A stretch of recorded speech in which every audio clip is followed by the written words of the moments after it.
दोस्तों आप स्क्रीन पर कुछ फोटोज देख रहे होंगे। यह फोटो क्रिस्टियानो रोनाल्डो का है।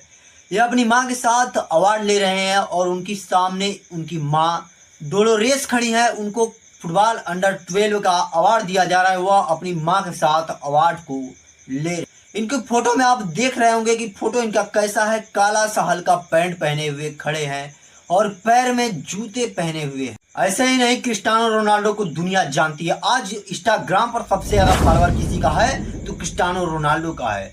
आज अगर कुछ फेसबुक पर सबसे ज्यादा फॉलोअर है तो क्रिस्टियानो रोनाल्डो का है। आज पूरी दुनिया जानती है क्रिस्टियानो रोनाल्डो से। लेकिन ऐसे ही नहीं, इसके लिए क्रिस्टियानो रोनाल्डो ने एक दिन, एक महीने या एक साल नहीं बल्कि कई सालों लगाए हैं। आज के समय में क्रिस्टियानो रोनाल्डो सबसे ज्यादा सब्सक्राइबर वाले यूट्यूब पर चैनल बन चुके हैं। ऐसा ही नहीं, आज कुछ स्टोरी बताने वाला हूं। उनके 4 भाई बहन थे। वे सबसे छोटे थे और परिवार बहुत ही छोटा था। उनके पिता एक शराबी हुआ करते थे और माली भी हुआ करते थे। शराब बहुत पीते थे और एक टीन का घर कुछ इस प्रकार हुआ करता था। इसी टीन के घर में पूरा परिवार गुजारा करता था। दोस्तों जोस निडिस और डोलोरेस के 3 संतान हो चुके थे, ह्यूगो, कोटिया और इल्मा।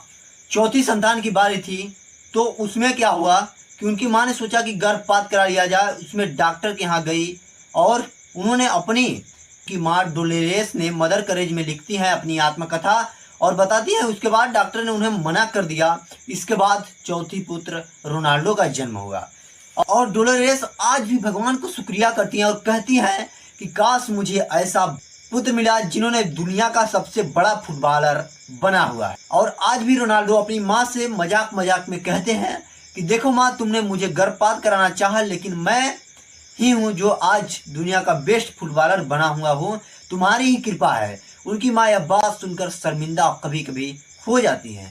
दोस्तों रोनाल्डो के पिता एक माली थे और उनकी मां जो थी दूसरों के घर में जाकर खाना बनाया करती थी और 4 भाई बहनों में सबसे छोटे थे। इनका परिवार एक छोटे से झोपड़ी में टीन में रहता था। जहाँ रोनाल्डो कहा करते थे कि जब बरसात होती थी जो टीन था उसमें से कभी कभी पानी भी टपकता था। और दोस्तों इसी में उनका परिवार गुजारा करता था। और धीरे धीरे आज भले ही रोनाल्डो दुनिया के बहुत बड़े अमीर इंसान बन चुके हैं लेकिन वे अपने पुत्रों को ऐसा ही संस्कार देते हैं जैसे कि रोनाल्डो के मां डोरेसन ने दिया है उनको। दोस्तों रोनाल्डो को पढ़ने के लिए भेज दिया गया। स्कूल में पढ़ने लगे और घर की आज़ादी थी तो वह छोटे थे और रोने लगते थे। तो स्कूल में जो बच्चे हुआ करते थे ना, वह इनको रोधू नाम से बुलाया करते थे। तो इनकी चिढ़ नहीं आती थी या एक कान से सुनते और दूसरे से निकाल देते। रोधू रोधू कहकर बच्चे इनको बहुत चिढ़ाते थे और ये बहुत तेज दौड़ने में बहुत तेज से दौड़ते थे। और ये धीरे धीरे फुटबॉल में इंटरेस्ट होने लगा। पढ़ाई में मन इनका उतना नहीं लगता था। इसके बाद फुटबॉल खेलने में भी मन लगने लगा। फुटबॉल खेलने में मन लगा तो इन्होंने पढ़ाई में उतना इंटरेस्ट नहीं रखा। इनकी माँ कहा करती थी कि मैं इसे कभी स्कूल में देखा ही नहीं, जब भी देखा फुटबॉल खेलते हुए पाया। और दोस्तों इसके बाद धीरे धीरे उन्होंने लोकल टीम की तरफ से खेलना शुरू कर दिया। इसके बाद उनका सिलेक्शन अंडर 17 में हो गया। इसके बाद धीरे धीरे फुटबॉल खेलते गए और आगे बढ़ते गए। दोस्तों रोनाल्डो का जन्म 5 फरवरी 1985 के पुर्तगाल के एक शहर फुचल में हुआ था। अच्छे खेल खेलते थे और इसी के चलते उन्होंने अंडोरीना 8 साल की उम्र में उनको अंडोरीना क्लब में शामिल कर लिया गया। इसके बाद जब भी वे खेलते थे तो वे अच्छा प्रदर्शन नहीं कर पाते थे तो वे रोने लगते थे, ग्राउंड पर ही रोने लगते थे।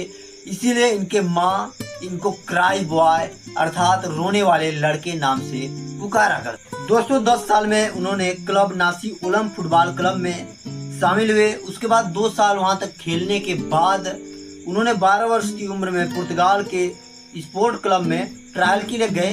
ट्रायल के लिए जब गए तो उन्होंने वहां के जो कोच थे उन्होंने देखा कि यह बच्चा बहुत ही टैलेंटेड है और यह बहुत अच्छा खेलता है। इसके बाद उनको 15 पाउंड में वहां के लिए खेले।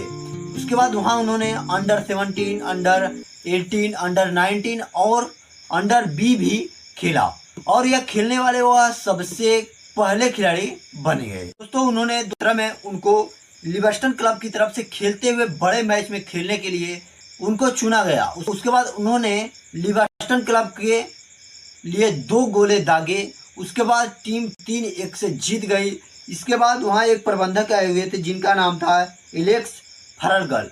उनकी नज़र क्रिस्टियानो रोनाल्डो पर पड़ी। इन्होंने अपनी टीम की तरफ से खेलने के लिए $17 मिलियन रुपए में खरीदा। उसके बाद रोनाल्डो ने कभी पीछे मुड़कर नहीं देखा। दोस्तों, रोनाल्डो बहुत ही कम पढ़े लिखे थे, क्योंकि जब वे स्कूल में फुटबॉल खेलते थे तो उनकी जो टीचर थी इनको पसंद नहीं करती थी, क्योंकि जब ये पढ़ाई में मन नहीं लगता तो इन्होंने फुटबॉल खेलने के लिए मना कर दिया। तो एक दिन हुआ क्या, रोनाल्डो ने गुस्से में आकर कुर्सी पर लात मारी और कुर्सी टूट गया। इसके बाद टीचर बहुत गुस्सा हुई, स्कूल से निकाल दिया।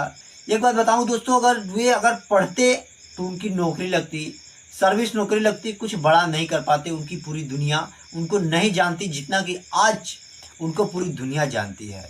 ऐसे निकाल दिया। इसके बाद वे जब 15 साल के थे तो उनको पता चला कि उनको दिल की बीमारी है। इसके बाद उनको सर्जरी करवानी थी। तो डॉक्टर ने बोला या तो आप फुटबॉल को छोड़ दीजिए या फिर सर्जरी करवाइए। सर्जरी करवाने में जान को भी खतरा हो सकता था। तो उन्होंने चुन लिया कि मैं फुटबॉल तो छोड़ने वाला हूँ नहीं, मुझे मेरी जान भले ही चली जाए।